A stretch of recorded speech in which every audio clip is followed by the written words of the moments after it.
against illicit drug use and illicit trafficking. I'm so sorry. International Day Against Drug Abuse and Illicit Trafficking. Thank you, right?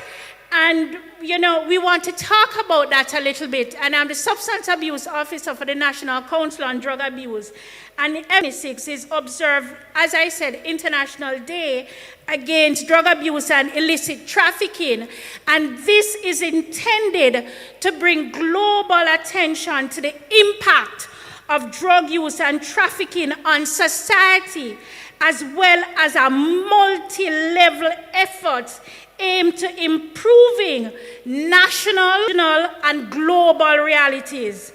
Now, with the advent of COVID, it has drawn greater attention to drug use, both as a coping mechanism for the drastic lifestyle and environmental changes that happen. And we also tied to the whole idea of drug use because of the predisposition of the adverse impact that somebody who is infected by COVID can have as a result of previous drug use.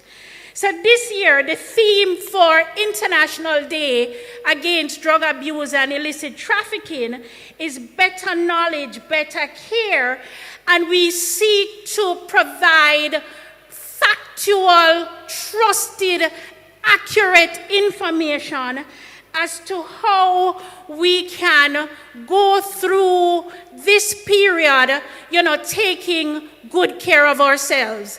Every year, the National Council on Drug Abuse partner with the Ministry of National Security as well as other agencies as we create a platform to talk about the issue of drug use and the impact that drug use can have, and more so this year due to COVID-19. So at this time, I'm going to ask each panel member to just introduce yourselves for us. And we're going to start with the youngest member of the panel. All right, happy Sabbath, everybody. My name is Kingsley Clark. I'm from the Bottom Road Seventh-day Adventist Church. I'm also a member of the National Council on Drug Abuse.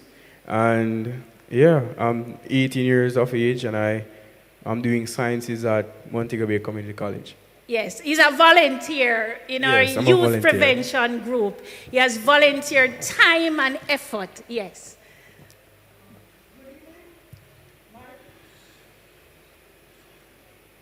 Good evening, everyone.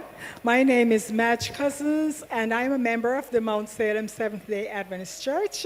I'm a licensed master social worker, and I'm a chaplain. And I've been serving. My work, basically, is just serving. I'm doing work for the Lord. He has asked me as a missionary. So I just do my work as a free service to my community, my church, groups, individuals, and today I'm here serving again. Hello, good evening. My name is Arlene Mackenzie. I'm a recovered addict. I became an author. My struggles encouraged me to write this book. Okay. Welcome, Arlene. Yes. Good evening. My name is Wayne Clark. I'm a member of Mount Salem Seventh-day Adventist Church. I practice architecture and engineering. I'm also involved in other entrepreneurial entities, and I practice Feeling much calmer. I am breathing. I feel at peace. But it never started out like this. I remembered when it just started, every single day I woke up feeling like I had coronavirus. I was taking myself and I was hot every day. My throat was itching. I think I was fearful, quite fearful about catching it. And I remember, putting a text in my work group. Is anybody else experiencing this? Every single day I wake up, I felt like I had COVID-19. The coronavirus. Let's talk about it. How has it impacted you personally, and how are you feeling today? Youngest member of the panel. Well, yes. Kingsley. This Corona time. Initially, I must admit, when it started back in, what was it, the end of February into March. Schools had to, my school had to close, and we would be at home for a long while. That time, online classes hadn't really been a thing as yet, and this COVID time really, at the beginning, illusion that I had a lot of time. So you'd wake up, you'd go to bed late. You didn't really have a strict schedule to follow. And it at one point, probably a month went by, and it really started taking a toll on my mental health now. I was finding it hard to actually stay focused. When I tried to read something, it was very difficult. When I picked up a book and so on, it was very difficult. Then online classes started, and it was early in the morning, and my sleep schedule was a mess. So it was getting a bit hectic there. So over time, of course, I started to see if I can develop a more stricter schedule, exercise some level of self-discipline, and that's where I started, over time, start to adjust or to adapt. We are humans, of course, so we species. So, yeah, today, after all those months, I've adapted to the situation, even though it's not a really favorable condition I'm in right now.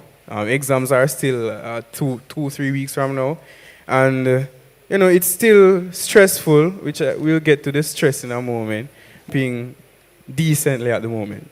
Okay. Let's hear from you, Sister Cousins. How has it Well, been? first, my husband and I, like I said, we are missionaries. The Lord asked us to come serve our country and just give us service. So we're